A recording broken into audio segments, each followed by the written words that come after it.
प्यारे बच्चों, नमस्कार। आज हम पढ़ने जा रहे हैं कक्षा छठी का पाठ नंबर 16, जिसका नाम है बाल वर्णन। तो बेटा, ये जो बाल वर्णन है, अब आपके मन में ये विचार आ रहा होगा कि मैम किसका बाल वर्णन।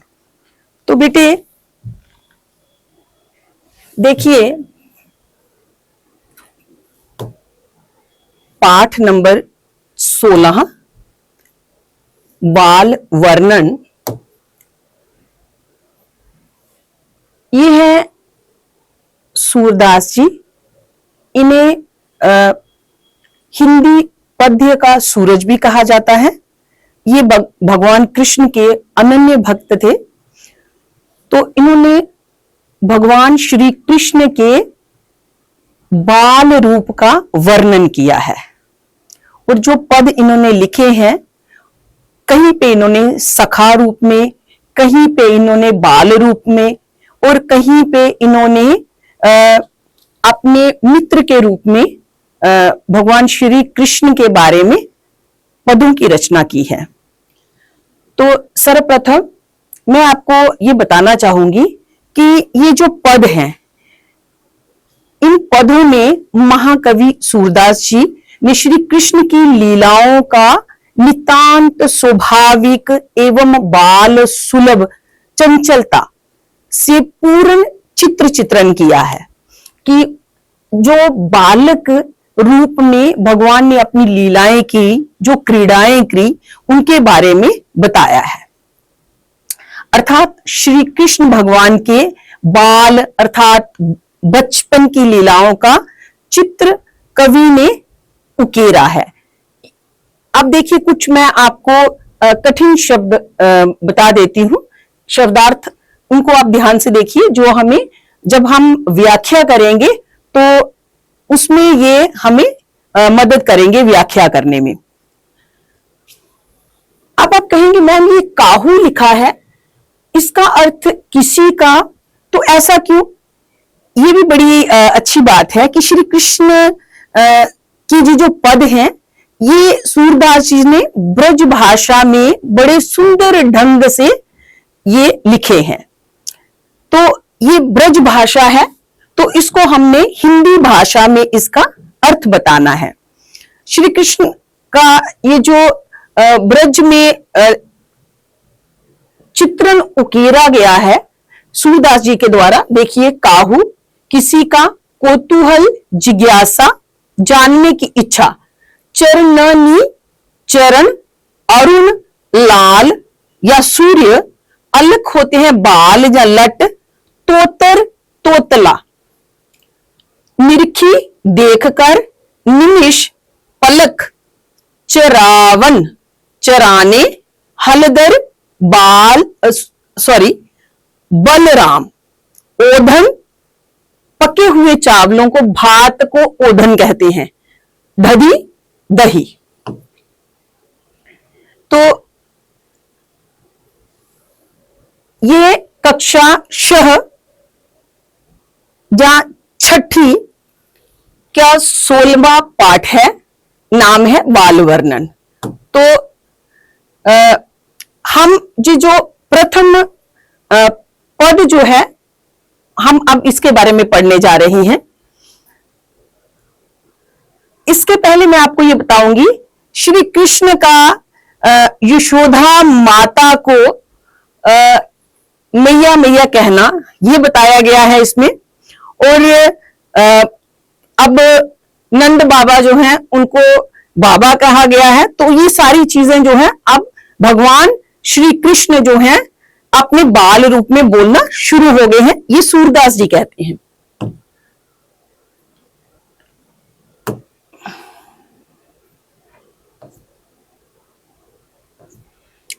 यहां देखिए, ये माता यशोदा हैं। तो जो भगवान कृष्ण है, उन्होंने अब बोलना शुरू कर दिया है। ये देखिए, हल को धारण किए हुए बलराम जी, तो ये नंद बाबा हैं। तो यहां पर जो बाल रूप में भगवान कृष्ण है, अब कन्हैया कहन लागे मोहन मैया मैया। मोहन कहा है भगवान श्री कृष्ण को। भगवान श्री कृष्ण जो है अब माता यशोदा को मैया मैया कहना आरंभ कर चुके हैं। नंद महर सो है ये, सो बाबा बाबा अरु हलदर सो भैया। अब नंद बाबा को बालक कृष्ण जो है, भगवान ने जब अपना बाल रूप धारण किया हुआ है तो उसमें उन्होंने अब बाबा बाबा भी कहना शुरू कर दिया है। और हलदर जो बलराम जी हैं उनको भैया कहना शुरू हो गए हैं। ऊंच चढ़ी चढ़ी कहित जसोधा ल नाम कन्हैया। ऊंची अटारी पर चढ़कर अपने महल की ऊंची जो मतलब कि छत के ऊपर चढ़ के या किसी अटारी के ऊपर चढ़ के जोर जोर से अब जो शोभा माता जो है कन्हैया कन्हैया नाम लेकर पुकारती हैं। दूरी खेलन जनी जाहू लल्ला रे मारेगी काहू की गैया। कि लल्ला बोलते हैं बेटे को कि बेटे दूर मत खेलने जाना। ये कन्हैया को भगवान श्री कृष्ण का कार्य, कन्हैया दूर नहीं खेलने जाना, किसी की गाय तुम्हें मारेगी। गोपी ग्वाल करत कोतूहल। कोतूहल मैंने आपको पहले ही बता दिया था, जिज्ञासा, जानने की इच्छा। सभी अब सबके मन में जिज्ञासा उत्पन्न हो गई है। घर घर बजत बधैया, घर घर में बधाइयां बज रही हैं, जश्न हो रहे हैं। सूरदास प्रभु तुम्हारे दरस को चरणनी की बलि जैया। अब सूरदास जी कहते हैं, हे मेरे प्रभु, हे मेरे भगवान, हे मेरे मोहन, मेरे आराध्य भगवान श्री कृष्ण, तुम्हारे इस बाल रूप को देखकर बारंबार तुम्हारे चरणों पर मैं बलिहारी जाऊं। कि तुम्हारा ये बाल रूप इतना सुंदर है, बार बार तुम्हारे चरणों पर मैं बलिहारी हूं, तो मुझे तुम इतने मतलब कि इसमें मतलब इतना आपका ये रूप जो है इतना सुंदर है कि मैं तुम्हारी चरणों के ऊपर बलिहारी जा रहा हूं, बार रहा हूं मैं अपने आप को तुम्हारे इस रूप पे। चलिए अब हम दूसरा जो पद है उसको पढ़ते हैं। ये तो आपने देखा ही होगा कि किस प्रकार से बच्चे जो हैं अगर नींद से उठ जाएं तो वो खींचते हैं। सर्वप्रथम मैं आपको इनके अर्थ बताऊंगी। खींजत, खींजत का यहां पे ये वात्सल्य रस जो है उसको दर्शाया गया है। और वात्सल्य रस क्या होता है? माता जब अपने बच्चे के साथ प्रेम करती है उसको दर्शाया गया है। अब आप कहेंगे मैम रस क्या होता है? बेटा जो भी हम पढ़ते हैं उसमें जो आनंद आता है, पढ़ने में जो आनंद आता है उस आनंद को रस कहते हैं। रस मूलतः 11 तरह के होते हैं। विभत्स रस, श्रृंगार रस, वात्सल्य रस, ठीक है, भयानक रस। तो इस प्रकार से हम जब इसको पढ़ रहे हैं तो हमें पता लग रहा है कि इन पंक्तियों में किस प्रकार से माता के प्रेम को दर्शाया गया है। माता किस प्रकार से अपने बच्चे की हर एक जो एक्टिविटी है, जो हर एक हरकत जो है वो किस प्रकार से उस पे प्रसन्न होती है। देखिए बेटा, खींजत का मैंने बता दिया आपको। खींजत का मतलब होता है खींचना या चिढ़ना। चिढ़ते हैं ना हम लोग, या गुस्सा आना। जात का मतलब जाना, माखन मक्खन, खात का खाना। अरुण लोचन, अरुण होता है, अरुण सूर्य को भी कहते हैं, वो लाल होता है। अरुण जो है वो लाल रंग को भी बोलते हैं। तो लोचन क्या होते हैं? नयन, आंखें, नेत्र, चक्षु। बोह टेढ़ी, बोहे ये टेढ़ी हो गई है। बार बार जम्बात, जम्बानी लेना, मतलब कि जम्बाई, जिसको जम्बाई बोलते हैं। तो या आप उबासी भी कह सकते हैं, यॉर्निंग भी इंग्लिश में बोल सकते हैं। तो साधारण भाषा में जो हमारी बोलचाल की इस जम्मू क्षेत्र के डोगरी में बासी भी बोलते हैं लोग, बासियां भी बोल दे। कबहू कहते हैं कि रुनझुन क्या होता है? ये रुनझुन होता है घुंघरुओं की आवाज, ठीक है। और गुटरूनी, घुटनों के बल चलना, ये गुटरूनी। दूरी दूसर घात, मतलब कि धूल मिट्टी से भरा हुआ शरीर। अब देखो यहां पे है कि बालक कृष्ण जो है वो साथ में गुस्सा कर रहे हैं और साथ में क्या कर रहे हैं? माखन भी खा रहे हैं। उनकी आंख जो उनकी आंखें हैं ना, अब आंखों की तुलना देखो कैसे की है, किस प्रकार से जो सूरदास जी हैं उन्होंने किस प्रकार से भगवान की आंखों को कहा है। वो मतलब कि बड़ी बड़ी आंखें हैं उनकी, नेत्र जो है लाल लाल हैं, जैसे आपने देखा, जैसे कमल को देखा है ना आपने, तो उनकी तुलना जो है, नेत्रों की तुलना अब सूरज के साथ तो नहीं कर सकते हैं, तो कमलों के साथ उनके लाल लाल नेत्र जो हैं वो, और बोहें उनकी टेढ़ी हो गई हैं। बार बार वो उबासी ले रहे हैं, झंबाई ले रहे हैं। कबहू रुनझुन चलत गुट रोनी, दूरी दूसर घात। कभी वो घुटनों के बल चलते हैं तो घुंघरुओं की आवाज आती है और उनका शरीर जो है वो मिट्टी से भर जाता है। कबहू झुकी के अलग खींचत, नैन जल भरी जात। कभी वो झुककर क्या करते हैं, वो अपनी लट, मतलब अपने बाल, अपनी केश या अपनी लट, ठीक है, ऐसे करके खींचते हैं और उनके जो नैन है वो जल, उनके नैनों में जल भर जाता है, ठीक है। उनके नैनों के अंदर क्या होता है, मतलब पानी आ जाता है। कबहू तोतर बोल बोलत, कबहू बोलत तात।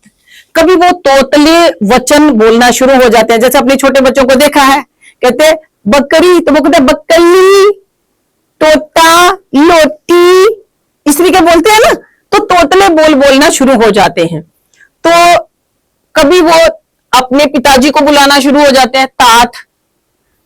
उनके तात कौन है? तो नंद बाबा जो है उनके पिताजी हैं, कभी वो उनको बुलाना शुरू हो जाते हैं। सूर्य हरि की निरखी शोभा, ठीक है, ये स है, शोभा निर्मिश तजतन मात। कहते हैं, सूरदास जी कहते हैं कि भगवान श्री कृष्ण की ये जो शोभा है, अर्थात ये जो सुंदरता है, ये भगवान कृष्ण की जो सुंदरता है, बाल रूप की जो सुंदरता है, एक पल के लिए भी गंवाना नहीं चाहते कि एक पलक भी हमारी झुके तो उनकी सुंदरता जो है वो देखने में हम एक क्षण जो है वो गवा देंगे। तो प्रभु इतने सुंदर लग रहे हैं कि एक क्षण के लिए, एक मिनट के लिए भी उसको हम तजना नहीं चाहते हैं। तो ये कह सकते हैं हम कि माता जो होती है उसे अपने बच्चे की सभी प्रकार की क्रीड़ाएं जो हैं, अटकीलियां जो हैं, वो सब पसंद होती हैं। उनका रोना भी उनको पसंद होता है, उनका हंसना भी उनको पसंद होता है, खुश होना भी बहुत प्रिय होता है। उसी प्रकार जो माता यशोदा जो है, उनको भी भगवान श्री कृष्ण के बाल रूप में जो भी वो, अगर वो कर रहे हैं, खींच रहे हैं, वो भी उनको अच्छा लगता है। अगर वो खुश हो रहे हैं वो भी उनको अच्छा लग रहा है, और अगर वो धूल मिट्टी में अपने आप को उन्होंने सन कर लिया है वो भी उनको अच्छा लग रहा है, भर लिया है मतलब वो भी उनको अच्छा लग रहा है, तो माता अपने बच्चों की क्रीड़ाएं देख के अति प्रसन्न होती है। यहाँ पे भी माता यशोदा जो है वो भगवान श्री कृष्ण की क्रीड़ाओं को देख के अति प्रसन्न हो रही है। तो ये है हमारा अंतिम पद। तो चलिए अंतिम पद को हम इस प्रकार से पढ़ते हैं।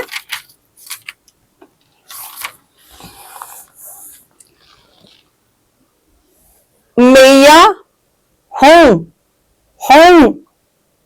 गाय चरवान जय हो, जय जय हो। मैया किसको कहा है? माता यशोदा को। भगवान श्री कृष्ण जो है आप थोड़े बालक रूप से थोड़े बड़े हो गए हैं, तो वो कहते हैं कि मैया अब मैं क्या करूंगा?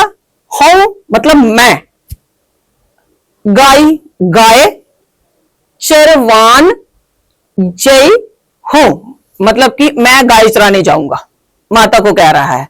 सपोज कर लीजिए कि थोड़े से इतने बड़े हो गए हैं, तो अब माता के साथ हठ करने का टाइम आ गया है। तो भगवान श्री कृष्ण की अपनी माता जी से बातचीत हो रही है और माता से वो सीधा कह रहे हैं कि अब मैं गाय चराने जाऊंगा। तू कही महर नंद बाबा सो, ये स है, सो बड़ो भयो ना डरे हो। कह रहे हैं कि अब माता तू मतलब कि आप अब नंद बाबा को कह देना कि मैं अब बड़ा हो गया हूं, मैं नहीं डरूंगा। ठीक है, बड़ो भयो ना डरे हो कि मैं अब नहीं डरूंगा। तो ये मेरे बाबा को आप बता देना। आप भी अपने माता पिता के साथ इसी प्रकार से हठ करते होंगे। रता पैता मना मन सुखा, हलदर सग ही रही हो। कहते हैं रहता पैता मन सुखा, मना आदि के साथ, और मैं अपने भैया बलराम के साथ ही रहूंगा, मतलब मैं इधर उधर बिल्कुल नहीं जाऊंगा। ये कमिटमेंट कर रहे हैं माता यशोदा के साथ भगवान श्री कृष्ण। बंसी बट तर गवालिन के संग खेलत अति सुख पाई हो। अब देखो ये माता के साथ बातचीत हो रही है, माता को बता रही है मैं क्या करूंगा। पहले तो रो रहे थे, हट कर रहे थे, अब देखो कह रही है कि ये बंसी बट जो वृक्ष है इनके साथ, ये सारे जो दोस्त हैं उनके साथ यहां जाने के लिए ये हट है। बंसी बट तर गवालन के संग खेलत अति सुख पई हो, कि जब मैं यहां पर गवालों के साथ ये जो बट वृक्ष है इसके नीचे खेलूंगा ना, फिर मुझे बहुत मजा आएगा। ओढ़न भोजन दधी कांवरी, भूख लगे ते खे हो। कहते हैं आप ये करना, ओढ़न बोलते हैं पके हुए चावलों को, भात कहते हैं जिसको हम। तो कहते हैं आप ना खाने के लिए मुझे क्या दे देना, भात दे देना और दही दे देना, छींके में डालकर। ठीक है, छींका जिसमें हम पुराने जमाने में भी क्या करते थे कि कोई ऐसे टोकरी टाइप का बना हुआ होता है, तो कहते हैं आप मुझे क्या करना कि उसमें डाल के आप मुझे दही भात ये दे देना, भूख लगे ते खेई हो, कि भूख लगेगी तो उसको हम खा लेंगे। सूरदास है साखी जमुन जल, सो देहु जो नहे हो, नहे हो, नहे हो। कहते हैं सूरदास जी कहते हैं कि भगवान श्री कृष्ण कह रहे हैं जमुना जल मेरा साक्षी है, अर्थात मेरा गवाह है कि आप मेरे को कसम दे दो, आप मेरे को शपथ दे दो, ठीक है, अगर मैं वहां नहाऊं, स्नान करूं या मैं वहां पे नहाऊं। ये सारी बातें जो है भगवान कृष्ण जो है माता यशोदा के साथ ये कमिटमेंट कर रहे हैं कि मैया मुझे प्लीज एक बार जाने दो, तो मैं अब बड़ा हो गया हूं, मैं आप मेरे बाबा को बता देना, और मैं अपने मेरे जो गवाले दोस्त हैं रहता पैता मना मनसुखा, ये सभी जो हैं इनके साथ मैं खेलूंगा ना जब बट वृक्ष के नीचे, तो मुझे बड़ा मजा आएगा। आप मुझे बात और साथ में दही जो है वो छींके में, ठीक है, ध्यान रखिए जब भी आप छ बोलेंगे तो आपकी जीवा जो है वो दंत के साथ टच करेगी। ये जो मतलब कि ये स है, और जब हम छींका बोलेंगे तो उसमें छ आएगा, ठीक है। तो कह रहा है कि आप मेरे को ये जमुना का जल जो है वो साक्षी है, आप मुझे सौगंध दे दो, मैं उसमें स्नान नहीं करूंगा। तो ये सारी बातें जो है बालक कृष्ण की देखकर माता अति प्रसन्न हो रही है। तो बेटे ये था भगवान श्री कृष्ण के बाल रूप में जो उन्होंने अपनी माता के साथ जो भी अटकेलियां की हैं, जो क्रीड़ाएं की हैं, सूरदास जी ने बहुत ही सुंदर ढंग से ब्रज भाषा में इन सब चीजों का चित्रण किया है, और उनकी बाल लीलाओं को, भगवान श्री कृष्ण की बाल लीलाओं को बहुत ही अच्छे तरीके से उभारने का, उकेरने का, ठीक है, ये बहुत ही सुंदर कार्य किया है। तो इसी के साथ अपनी हिंदी की अध्यापिका नीता मैम को दीजिए इजाजत। धन्यवाद। जय हिंद, जय भारत।